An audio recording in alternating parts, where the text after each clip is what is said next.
ओडिसा जातीच्या शेवग्याची लागवड करणार आहोत. याशी आपण जवळजवळ 1.5 ते 2 महिन्याची रोपं आपण घेतलेली आहेत.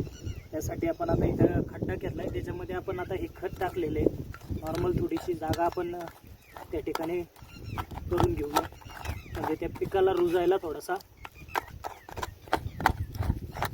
भुसभुशीत आहे खाली, त्यामुळे आपल्याला सोपं जाते ते सगळं.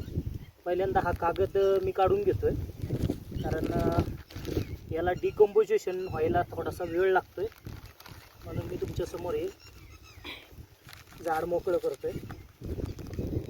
केअरफुली त्या झाडाला पहिलं मोकळं करून घ्यायचं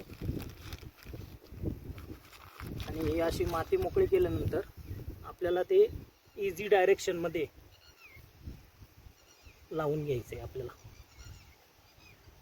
जास्त दाबण्याचं काही काम नाही आहे, पण आपण त्यामध्ये काय करू शकतो, त्याचं डायरेक्शन बघितलं ना आपल्याला, तर शक्यतो लागवड ही ओडिसाची किंवा कुठल्याही शेवग्याची लागवड आहे ना, ही आपण उत्तर दक्षिण करायची, जेणेकरून वाऱ्याचा प्रवाह असतो ना तो पूर्व पश्चिम किंवा पश्चिम पूर्व असा वाहत असतो. त्यामुळे शेवग्याची जी काय आहे ती डेन्सिटी वाचण्याची कोलमडण्याची कमी होते. धन्यवाद.